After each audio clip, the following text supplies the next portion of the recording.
Eu estava pensando nessa expressão, né, que tem nessa música: gastarei a minha vida para te coroar. Você já pensou que muita gente gasta a vida com tanta coisa? Talvez você já tenha gastado parte da sua vida com muita coisa. Gastado com seu trabalho, trabalhando que nem um louco para ficar rico. Né? Gastar com vícios, muitas vezes. Gastar por conta de um amor, um relacionamento. Né? Gastar por conta de sonhos e de objetivos. A gente gasta a nossa vida de muitas maneiras. Algumas delas valem a pena e trazem um retorno. Outras não valem a pena e trazem uma perda. Por isso que o autor de Eclesiastes, o sábio Salomão, quando ele escreve, né, aquele livro que eu acho um livro fantástico, ele diz assim no final da vida: o que se resume de tudo da vida é que você precisa temer a Deus. Porque não vale a pena chegar no final da vida e perceber que você gastou a sua vida. Você colocou as tuas fichas em coisas que não valeram a pena. Isso é muito triste. E daí não tem volta, né? Nós estamos hoje, nesse momento da decisão, a respeito de como eu tenho gastado a minha vida e como eu quero gastar a minha vida a partir de agora. Talvez a palavra certa não seria gastar, né? Eu mudaria a letra dessa música para investir, né? Porque é um investimento, né? É um investimento que a gente faz. E geralmente investimento tem o quê? Investimento tem retorno, né? Investimento tem lucro. Então eu diria, eu estou investindo a minha vida para coroar Jesus. Desde pequeno, minha mãe, minha avó me levaram, me ensinaram os caminhos do Senhor. Depois eu tive um chamado, sigo a vida e já são muitos anos aí nessa caminhada. A gente está no penúltimo domingo de 2023. Semana que vem vai ser a semana dos compromissos, dos votos.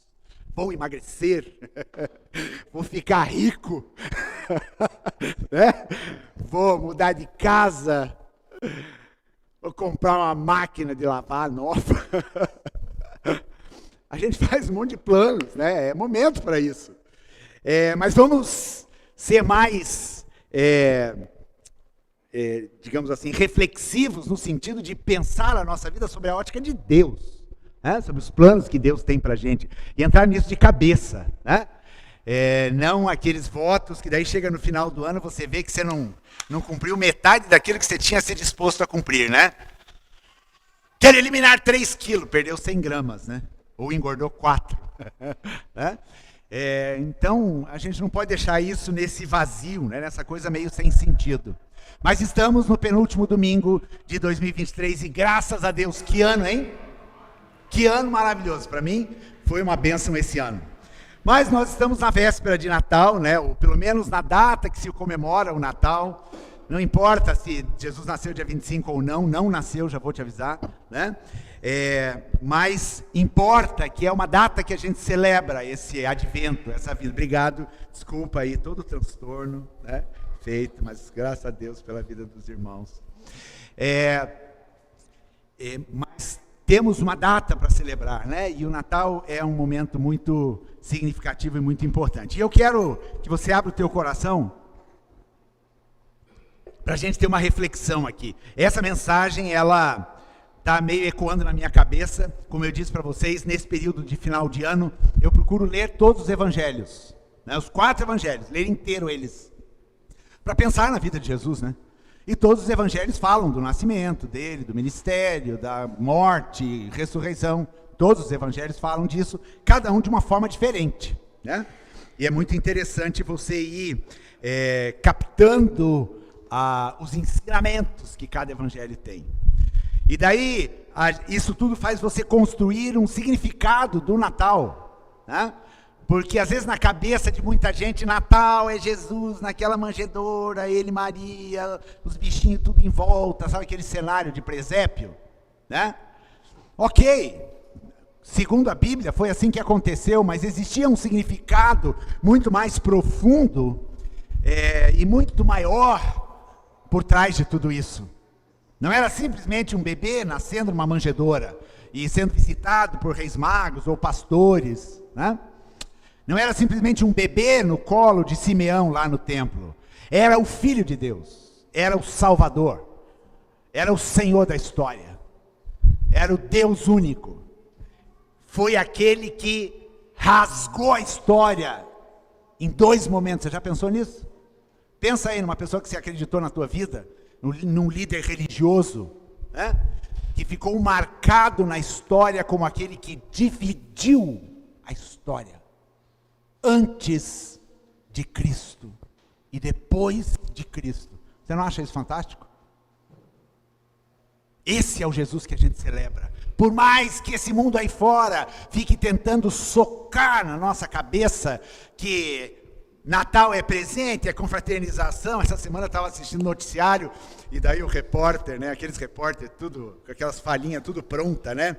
Que nós possamos comemorar o verdadeiro sentido do Natal, a família, a confraternização. Eu disse assim, Jesus está fora disso, né? O que é o verdadeiro sentido do Natal? Sentar numa mesa farta e comer até se empanturrar, ou beber até ficar com as pernas trançando, né? Porque tem festa de família que começa tudo bem, mas termina num BO perigoso, né? E daí aquilo morre ali, né? Morre num amigo secreto, num presente que você não gostou, né? E não é isso. Natal é Jesus. Natal é celebrar a vinda do Senhor, a encarnação de Deus. Então eu quero ler com vocês uma passagem dos 4 evangelhos, a mais esquisita e diferente. Porque ele não vai falar de presépio, ele não vai falar de bebê, de manjedoura, de anjinho avisando Maria que ela ia ficar grávida mesmo nunca tendo tido contato com o homem. Não vai falar de nada disso. O Evangelho de João, ele trata o nascimento de Jesus de uma forma muito filosófica, de uma forma profunda e que dá uma reflexão muito boa. Mas eu quero ler alguns versos daqui. Então vamos lá, a partir do verso 6 de João, capítulo 1. Presta atenção, hein, gente? Quero atenção de todo mundo aqui. Deus enviou um homem chamado João, o João Batista, aquele que depois perdeu a cabeça, para falar a respeito da luz. No começo desse capítulo, João começa, no princípio era a palavra, era o verbo. E agora ele fala que Deus chamou um homem chamado João, e este homem, ele tinha a incumbência de falar a respeito da luz. Então a gente tem a palavra e a gente tem a luz. Por enquanto não tem o nome de quem é essa pessoa. A fim de que por meio do seu testemunho, do testemunho daquele que vinha como luz, todos crescem. Ele, João Batista, não era a luz, mas ele veio para falar da luz. Aquele que é a verdadeira luz, que ilumina a todos, estava chegando ao mundo. Veio ao mundo que ele criou, mas o mundo não o reconheceu. Veio a seu próprio povo e eles o rejeitaram. Mas a todos que creram nele e o aceitaram, ele deu o direito de se tornarem filhos de Deus. 13, Silvio. Estes não nasceram segundo a ordem natural, nem como resultado da paixão ou da vontade humana, mas nasceram de Deus. Ok? Então esse é o texto para a nossa reflexão hoje. E eu dei como tema, né, dessa mensagem, ele veio como luz. Jesus, ele é apresentado aqui na abertura desse evangelho como a luz que veio ao mundo. Jesus é cheio de características, né? A Bíblia, ele menciona inúmeras características a respeito de Jesus Cristo. A gente cantou aqui uma canção que falou de muitos títulos de Jesus. E uma delas é que ele era a luz do mundo. E ele mesmo, o próprio Jesus, disse ser a luz do mundo. Lá em João 8,12, ele diz: eu sou a luz do mundo. Se vocês me seguirem, não andarão no escuro, pois terão a luz da vida. Estão observando o que Jesus está falando? Eu sou a luz do mundo, ou a luz que veio ao mundo. Se vocês me seguirem, não andarão no escuro, pois terão a luz da vida. Ou seja, o que Jesus está dizendo aqui é que este mundo estava como? Na escuridão. Este mundo estava na escuridão. E ele veio como sendo a luz para esse mundo, né? Todo mundo aqui já teve experiência de ficar no escuro, né? Acaba a energia, eles têm que correr atrás de vela para enfiar em tudo cômodo da casa, né? E a escuridão é uma coisa esquisita, não é? As pessoas normalmente elas não gostam do escuro, né? Principalmente criança. Precisam sempre de uma luzinha ali para dormir, porque a escuridão ela é assustadora. A escuridão ela é ruim, ela é desconfortável, né? Então Jesus, ele veio como luz para esse mundo. Agora olhe lá de cima, como Deus Pai, Filho, Espírito Santo, lá em cima, olhando o mundo. E vendo esse mundo na escuridão, trevas. E de repente Deus fala: puxa vida, olha como é que está esse povo, como é que consegue viver no meio dessa escuridão?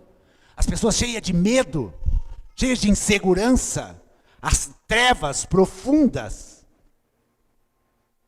Então vamos lá, meu filho, eu vou te enviar como luz para esse mundo.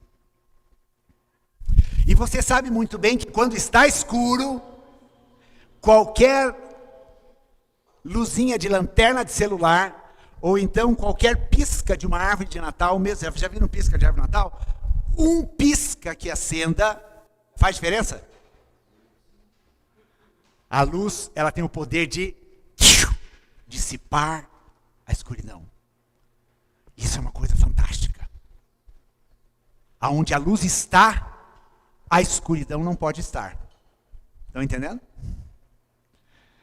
Se você está no escuro, você acende um fósforo que seja, até o teu dedo não queimar, você conseguir aguentar ficar com ele na mão, né? Vai haver luz. E as trevas vão se dissipar.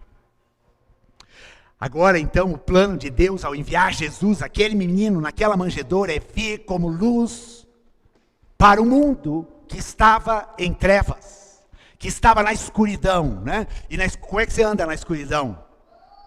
Você anda de boa assim? Tipo, não, você anda tateando e com medo, né? Eu lembro que quando ficava escuro eu tinha medo de às vezes bater a minha cabeça em alguma coisa. Então você vai na proteção, né? Você vai assim, tipo, com cuidado, tateando. Isso é vida? Viver tateando, viver como cego. E por isso que a decisão de Deus foi enviar Jesus. Meu filho, eu vou te enviar como luz para esse mundo. Esse mundo que está na escuridão, vai ser acendida uma luz. Para que esse mundo não fique mais na escuridão e não fique mais nas trevas. Olha que curioso, mas no capítulo seguinte, ao capítulo 9 desse texto que eu disse que Jesus falou de ele ser a luz do mundo, Jesus curou um cego. Jesus fala que ele é a luz do mundo, capítulo 9 ele cura um cego. Cego entende de escuridão?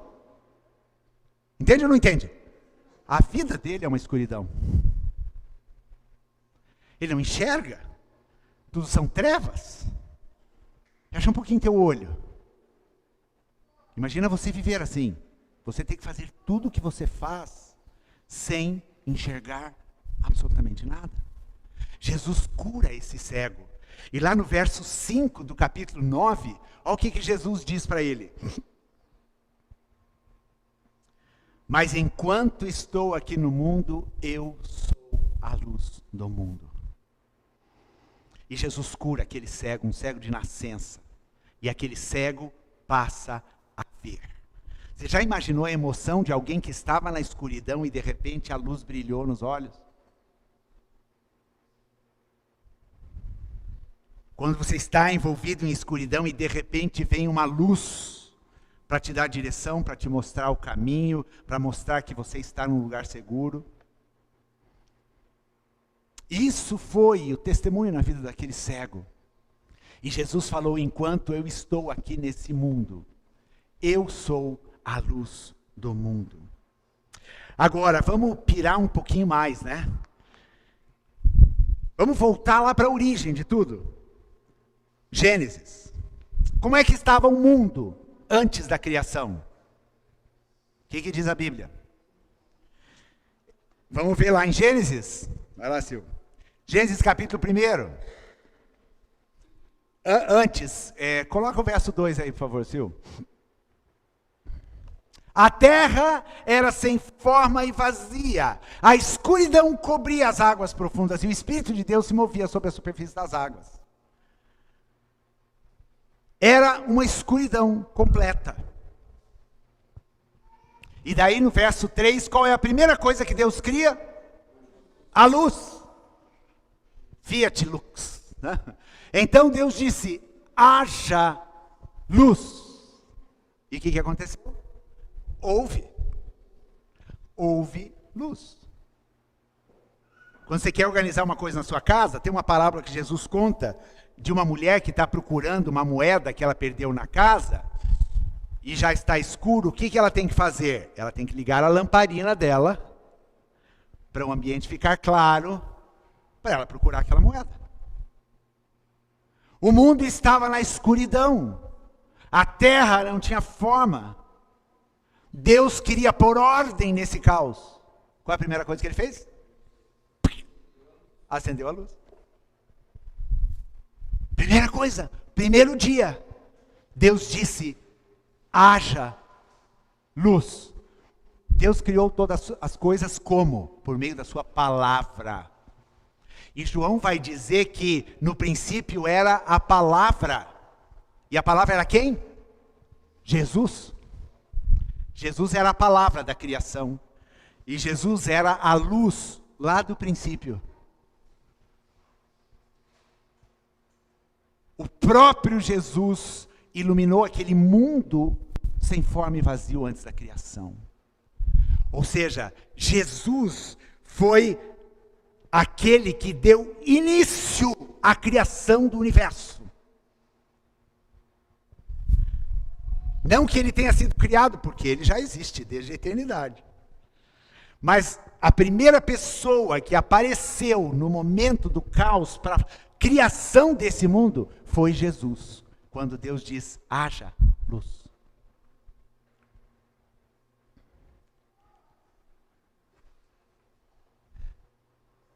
A criação, ela se formou a partir da luz que foi gerada. Era trevas e agora veio a luz. E daí Deus criou todas as coisas. Deus criou o homem e a mulher, né? E daí no sexto dia Deus criou o homem e a mulher. E naquele dia o que aconteceu, né? Não naquele dia especificamente, mas Deus descansou e tal. Deus falou para o homem: olha, não comam do fruto da árvore, papapá, todo mundo sabe essa história, né? E no momento lá da queda, quando o homem e a mulher desobedeceram a Deus, o que aconteceu com o mundo? Por causa do pecado. Apagaram a luz. A luz se apagou de novo, porque Deus é santo. Deus não se conecta com as coisas que têm a ver com pecado. E por isso que o homem ficou longe, distante de Deus. Então, desde aquela decisão de Adão e Eva, até os dias do nascimento de Jesus, o disjuntor da iluminação do mundo estava desligado. Deus se manifestava, Deus falava com as pessoas. A glória dele de vez em quando vinha. E glória tem a ver com o quê? Com luz. A glória de Deus se manifestava. Mas a glória de Deus não estava no mundo. Ela se manifestava e ela ia embora. Tanto que existe uma profecia de Isaías que vai dizer: o mundo que estava habitando na escuridão recebeu grande luz. O mundo que estava habitando na escuridão recebeu grande luz. Jesus, ele veio ao mundo como luz, e essa luz era ansiada pelas pessoas. O ser humano anseia por essa luz. Tem muita gente hoje que vive na escuridão, porque não conhece essa luz, porque não segue essa luz, porque não anda nessa luz. A luz já veio, mas eu preciso crer, eu preciso receber, eu preciso andar nela. Não adianta eu ter alguma coisa iluminando lá a 1 quilômetro daqui, e de repente eu estar distante dessa luz, aquela luz não funciona para mim mais. A luz precisa estar comigo, é como o farol de um carro. E isso tem a ver com uma visão progressiva. Nós vamos para São Paulo na sexta-feira. Vamos supor que a gente viaje à noite. Eu ligo o farol aqui e já enxergo São Paulo? Não. Meu farol não tem essa potência. Mas a luz, os faróis do carro, eles vão me levar até São Paulo. Porque eles vão me iluminando no caminho. À medida que eu vou andando, essa luz está comigo. Por isso que o salmista lá no Salmo 119, verso 105, ele diz: lâmpada para os meus pés é a tua palavra, e luz para os meus caminhos. Então, se a palavra de Deus é uma lâmpada, é uma lanterna que eu uso para guiar os meus pés, ele vai ser também uma luz para guiar o meu caminho, até o fim, no destino correto. Jesus veio como luz. E luz tem a ver com retidão, luz tem a ver com justiça, luz tem a ver com vida. E daí eu quero ler um texto lá em Isaías 59, o verso 5. Perdão, verso 9. Isaías 59, 9. Olha o que esse texto vai dizer. Não há retidão em nosso meio. Não sabemos viver de modo justo. Procuramos o quê? Mais forte, gente. Procuramos o quê? Luz. Procuramos luz. Mas só encontramos o quê? Trevas. Procuramos claridade. Mas andamos na escuridão. Essa aí pode ser a afirmação de muita gente nos dias de hoje. Eu procuro a luz, mas só encontro trevas. Eu procuro um pouco de claridade, mas eu estou andando na escuridão. Eu sou um cego, eu preciso ser curado, meus olhos precisam abrir, eu preciso enxergar, eu preciso ver a luz. E ele fala, não há retidão, ele está falando aqui de justiça. Quem aqui é indignado com a injustiça humana? Né? Se você não é, deveria ser. Olhar o mundo hoje, e se tem uma coisa que pastor ouve de monte, é pastor, mas você fala desse Deus de amor e de graça, mas se Deus é tudo isso, por que o mundo está do jeito que está? O que você responde a essa pergunta? Culpa tua, né? Eu mandei a luz, mas você está escolhendo viver na escuridão.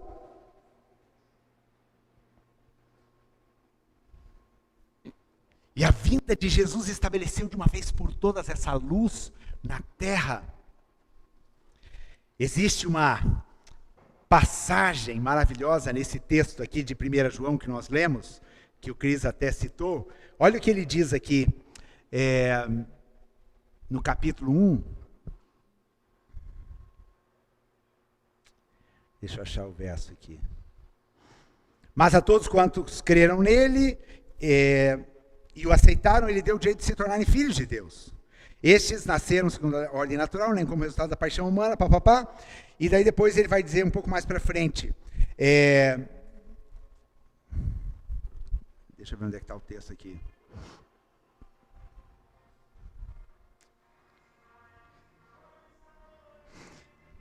Perdi o texto. Mas aí, um pouco para frente aqui no capítulo 1, ele vai dizer: a luz veio até eles, mas eles amaram as trevas mais do que a luz. Amaram as trevas mais do que a luz. Então, o que acontece com o ser humano, né? Se ele não decide escolher um caminho, se ele não decide crer, se ele não decide seguir esta luz, ele vai, neste mundo, continuar vivendo na escuridão. E daí a culpa é de quem? De Deus? A culpa é dele mesmo, porque ele não busca aquilo que vem da parte de Deus. E o pecado, de fato, foi aquilo que estabeleceu nesse mundo a escuridão. Porque o pecado nos separa de Deus. É como que quando a gente está unido com Deus, a gente está plugado, né? A tomada está ligada e a luz está funcionando. Mas de repente quando você vai lá e você tira aquela tomada ali, a luz se apaga. Você desliga o disjuntor. O pecado é isso. É você desligar o disjuntor. E é dizer, eu prefiro continuar na escuridão. Então, lá no princípio, Deus criou o mundo e a primeira coisa que ele fez acontecer e vir à existência, o que foi? A luz. Daí o mundo voltou a viver em trevas. Daí agora, quando ele manda Jesus, qual é a primeira coisa que Deus fala a respeito de Jesus? Este é a luz do mundo. Eu vou trazer a luz de volta a esse mundo que está na escuridão. Por causa do pecado. Jesus é a luz do mundo. Se a gente pensa na questão da importância da luz, né? Na vida, vamos pensar toda essa natureza, né? Você admira a natureza, é maravilhosa e tudo mais, mas a luz é importante para quê? Para que todas essas árvores aqui, elas possam passar por um processo de fotossíntese. Já imaginou se a luz não existisse? As árvores não teriam a capacidade de fazer a fotossíntese. E não tendo fotossíntese, o que a gente já está respirando? Gás carbônico. Porque essas árvores, elas captam a energia da luz solar, elas transformam isso na energia química, ou seja, elas sugam o gás carbônico desse mundo e expelem o oxigênio. Olha o que a luz faz. E por isso que o mundo tem vida. A luz é importante. Se a gente faz uma analogia à nossa vida, se você está ligado à luz, se você passa pelo processo de fotossíntese espiritual, você fica lá exposto aos raios solares, e daí o que Jesus faz na sua vida? Os raios solares de Jesus, né? O que ele faz? Ele pega o pecado, ele perdoa esse seu pecado e ele transforma esse pecado em santidade, em pureza. E daí você vive. Há um processo espiritual dessa luz na minha vida. Se eu me exponho a essa luz todo dia, se eu me comprometo a seguir esta luz, a andar nesta luz, a minha vida vai sendo transformada. Cada dia, todo pecado, todas as coisas que desagradam a Deus, todas as coisas da minha vida que precisam ser mudadas, por meio da ação da luz, elas são arrancadas da minha vida. E trazida então a santidade de Deus. A luz, ela tem um poder de transformação. A luz tem o poder de nos tirar da escuridão do pecado. Então você não tem desculpa, meu querido. É só você carregar Jesus no bolso, né? A lanterninha sempre contigo ali. Ficou escuro, acende a luz. Tem até uma música que fala, acende a luz na escuridão. E daí você vai viver de acordo com essa luz de Cristo. Salmo 18, verso 28. Olha o que esse salmo diz. A Bíblia está cheia de textos que falam sobre isso.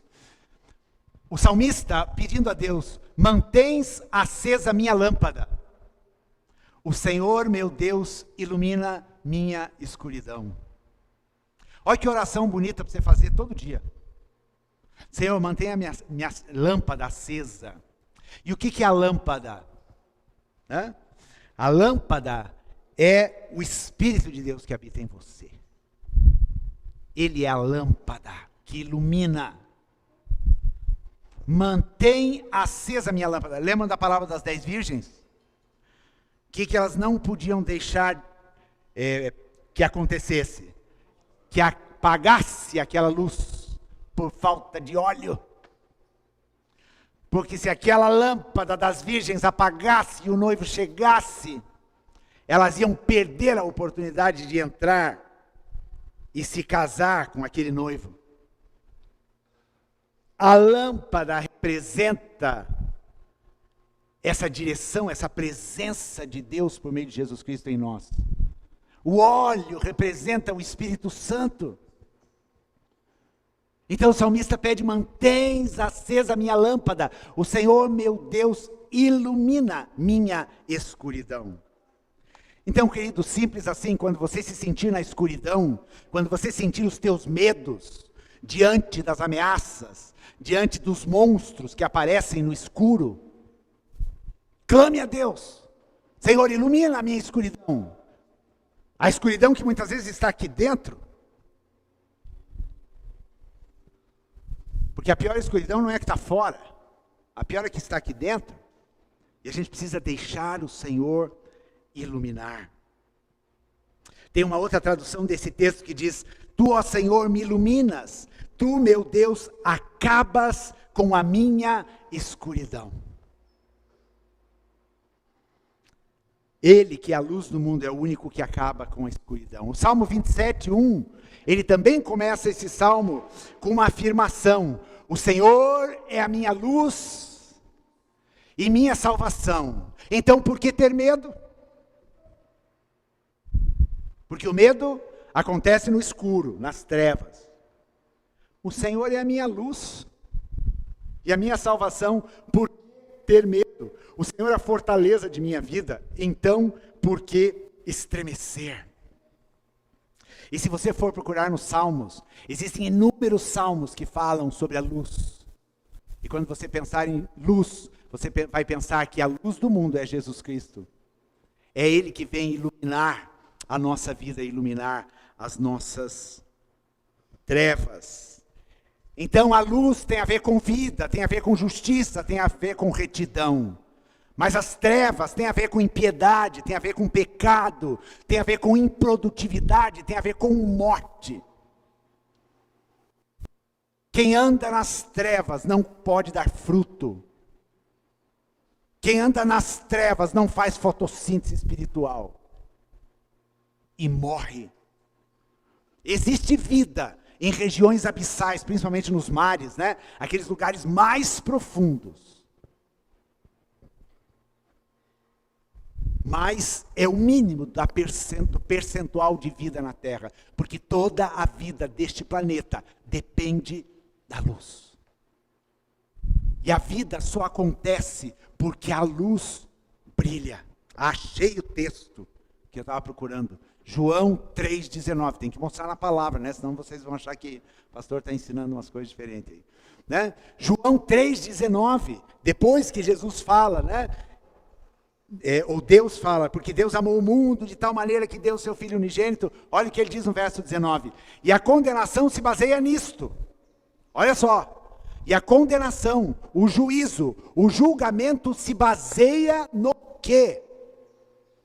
A luz de Deus veio ao mundo. Mas as pessoas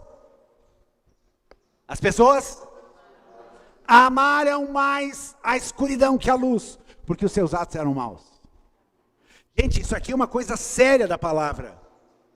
Está dizendo que a condenação se baseia nisso. O julgamento se baseia nisso. A luz veio. Você pegou a luz para dissipar a tua escuridão? Ok. Você não pegou a luz para dissipar a escuridão? Você está debaixo de condenação. Então pare de culpar Deus. Deus, por que esse mundo está desse jeito? E Deus vai te responder isso aqui, ó. A condenação é baseada nisso aqui. Eu enviei a minha luz. E vocês amaram mais a escuridão e as trevas. É pesado ou não é? Porque a gente gosta de jogar as coisas na conta de Deus, né? A gente gosta de ficar falando de Deus, porque Deus isso, Deus aquilo, Deus injusto, que mundo é esse? E daí ele manda o filho dele, ele manda luz sobre esse mundo em trevas. O amor dele é demonstrado naquela cruz. Mas tem um detalhe, as pessoas amaram mais a escuridão. Às vezes eu falo isso para uns crentes aí, e para uns não crentes, que ficam na luta com o pecado. Eu não consigo vencer. Então você vai fazer o seguinte, você vai para Deus e começa a orar e fala: Deus, eu amo praticar esse pecado. Daí é duro, né? Porque a carinha queima diante de Deus, né? A gente gosta de ter aquela carinha de santinho de pau oco, né? E eu lembro de situações da minha vida, constrangido pela palavra, de ter que me ajoelhar e falar: Deus, eu amo esse pecado. Ou seja, daqui a pouco eu vou derrubar outro copo aqui, né? Eu amo a escuridão. Isso é forte, gente. Eu amo a escuridão. Eu prefiro ficar na escuridão. A culpa é de Deus?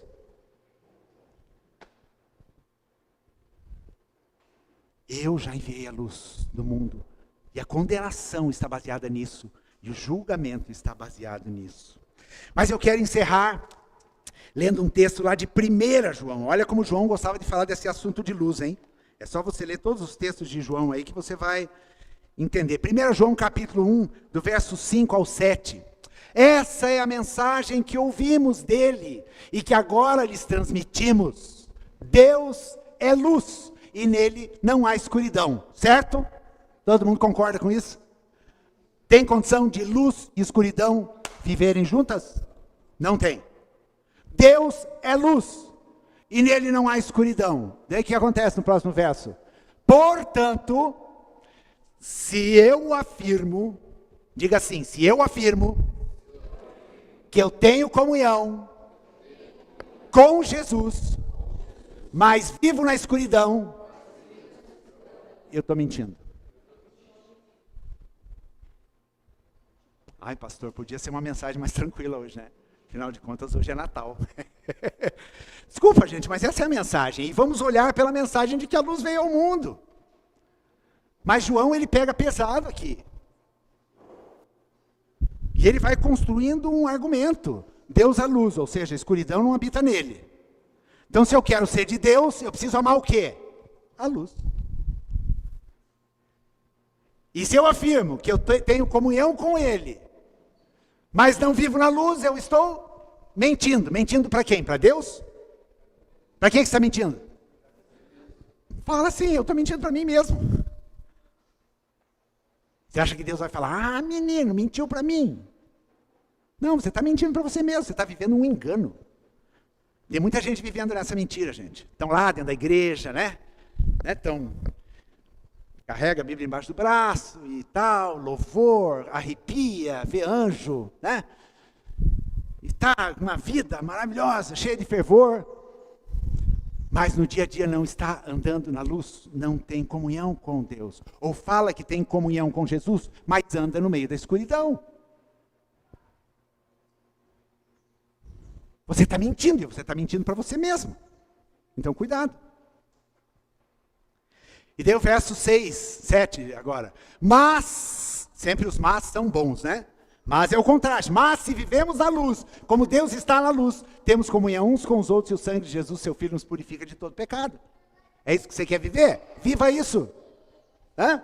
Se eu vivo na luz, como Deus está na luz, eu tenho comunhão com aqueles que estão na luz, e eu tenho comunhão com o Filho de Deus, e o sangue dele me purifica do pecado. Pronto. Essa é a vida do crente. Simples assim. É só não querer estar nas trevas. É só passar para o lado da luz. É só estar unido e conectado com a luz.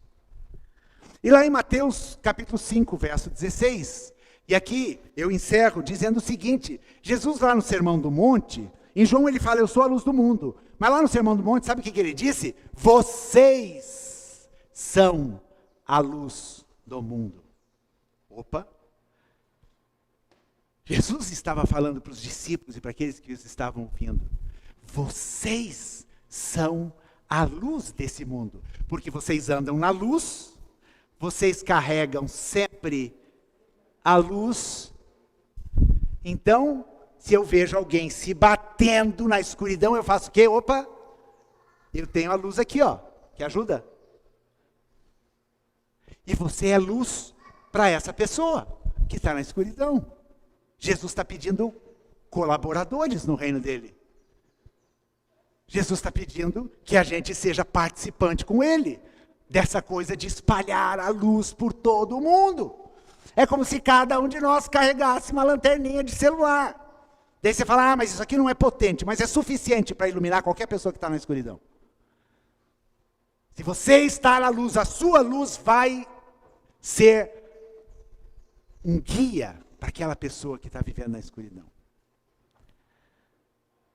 E a escuridão sempre foge da luz. Olha o que diz Mateus 5,16. Achou isso? Da mesma forma, isso é o Sermão do Monte. Da mesma forma, suas obras, suas boas obras, devem brilhar para que todos as vejam e louvem seu Pai que está no céu. Então, o que brilha? As nossas boas obras. O fruto da luz de Jesus na minha vida vai me fazer uma pessoa diferente. Vai me fazer uma pessoa transformada. Eu vou produzir boas obras. E estas boas obras vão ser vistas pelas pessoas. E é assim que eu manifesto a luz de Cristo neste mundo. As pessoas vão ver as minhas boas obras e vão louvar o Pai do céu. Porque elas vão ver em nós a luz de Deus, que gera essa boa obra no mundo. Ou seja, se eu estou na luz, eu vou refletir a luz. E eu quero encerrar dizendo para você que este é o verdadeiro significado do Natal. A luz veio ao mundo. Natal é a encarnação dessa luz. É a luz que veio para me tirar das trevas, para me tirar da escuridão, para me tirar da condenação. É a luz que veio para dar sentido à minha vida, para me dar propósito. É a luz que veio para dissipar tudo aquilo que não tem a ver com a própria luz. Quando os evangelhos narram Jesus naquela manjedoura, duas coisas interessantes aconteceram, e isso eu coloquei na narração da cantata semana passada. A primeira delas foi que os pastores que estavam guardando os rebanhos à noite, eles viram um coro de anjos, e diz que a glória de Deus, glória barra a luz, a Shekinah de Deus, desceu sobre aquele lugar. Então aquela noite escura se transformou numa redoma gigantesca de uma glória absurda. E daí no meio daquela glória os anjos falaram, nasceu o Salvador. A luz veio ao mundo. E aqueles pastores foram até Jesus. E a segunda história narrada somente por Mateus é daqueles 3 homens sábios do Oriente, que vieram do Oriente guiados por o quê? Por quê? por uma estrela. A estrela carrega o quê? Luz. Eles seguiram a estrela, lá do Oriente, até Belém. E ali eles chegaram a Jesus. Deus mostra essa estrela para te guiar para aquele que é a verdadeira estrela. Porque um dos nomes de Jesus é a estrela da manhã. A estrela da manhã é aquela estrela que continua brilhando mesmo quando o sol nasce. É a estrela que tem uma intensidade de luz forte. Jesus é chamado de estrela da manhã.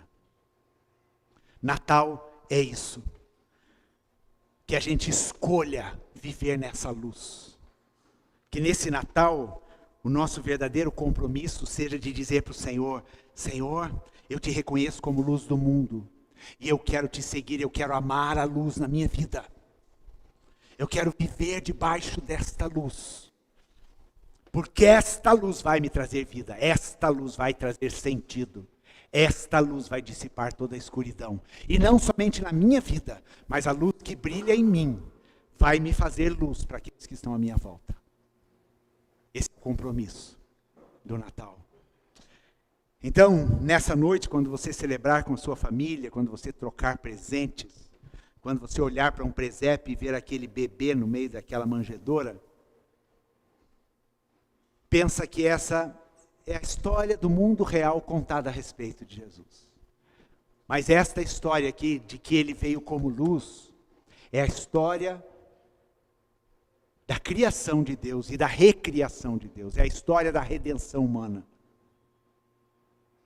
O mesmo Deus que falou lá no princípio, haja luz. Mas o homem escolheu desligar o disjuntor e viver nas trevas. Por amor, Deus falou de novo, eu vou fazer a luz brilhar de novo nesse mundo. E ele ligou o disjuntor e mandou Jesus Cristo como uma oportunidade. Nós estamos tendo a nova chance em Jesus Cristo. Vamos ficar em pé? E vamos orar, agradecer a Deus. Vou fazer uma coisa nova aqui. Quem quer compartilhar uma coisa que você vai guardar dessa mensagem? Que colou aí na tua cabeça. Emerson, sei que tem.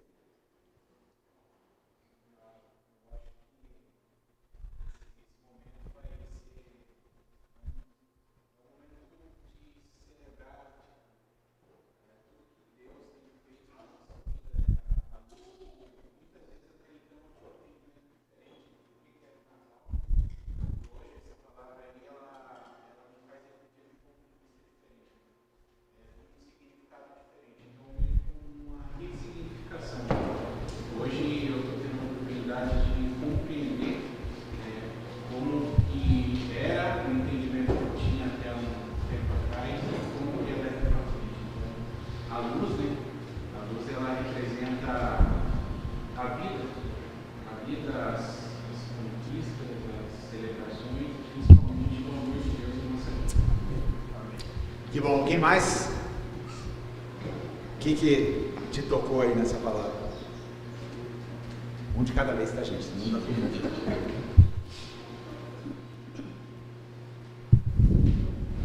Fala, Mona. Posicionamento. Opa! Lembrei algumas coisas aí na questão da luz. A gente sabe onde tem a luz, mas viver as coisas talvez do mundo e da escuridão traz uma sensação de vergonha. E talvez aprender que a luz, essa luz que a gente busca, ela está aqui. Ela está acesa o tempo todo. Então, por que não aproveitar dela, né? Posicionamento. É uma escolha. Sempre. Né? Porque a gente pode pegar um paninho e esconder a luz, né? Né? Porque às vezes a gente gosta do escurinho, né? E, gente, essa é a natureza humana. A natureza humana é assim. E às vezes a gente faz isso. Mas a gente tem que dizer, Jesus, eu quero luz, né? Que a luz brilhe. Já viu aquela dona de casa, né? Que acha que a casa está limpa, mas está escurecendo e tal. De repente ela acende a luz. Ou no dia seguinte, quando a luz do sol brilha, Meu Deus, né? Cheio de pó em cima dos móveis, a janela, tudo precisando limpar, né? Então a luz faz a gente enxergar coisas que precisam ser mexidas dentro de nós. Então, sem culpa, né? Vamos escolher andar na luz, vamos viver nessa luz.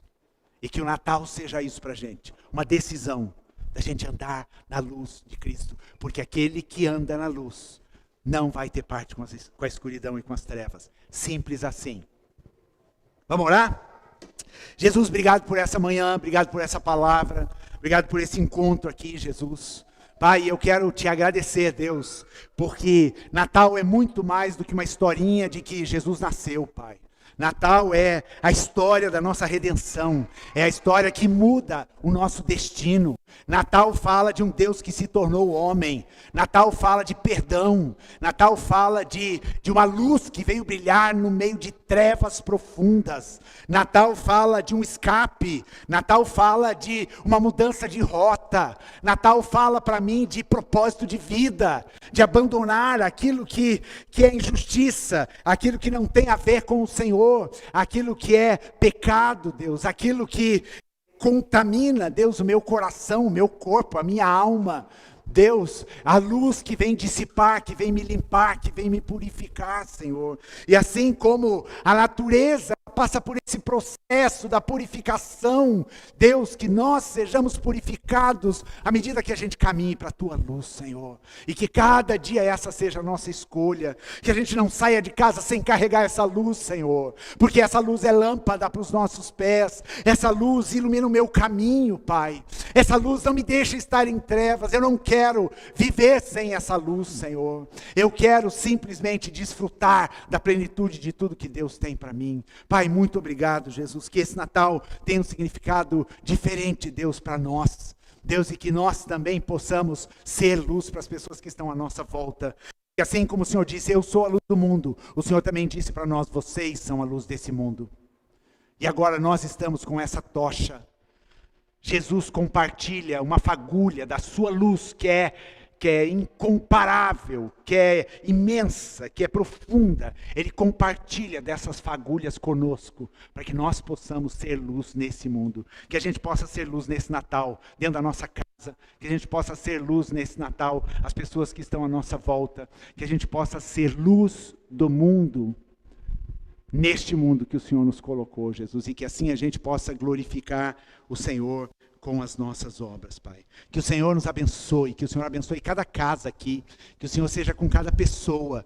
Deus, que essa palavra, ela entre, Deus, com poder, ela entre como uma espada que penetra, Senhor, a nossa alma, o nosso coração, os nossos sentimentos, que ela traga a verdade do Senhor e que a gente viva de acordo com essa verdade, Pai. Em nome de Jesus. Amém.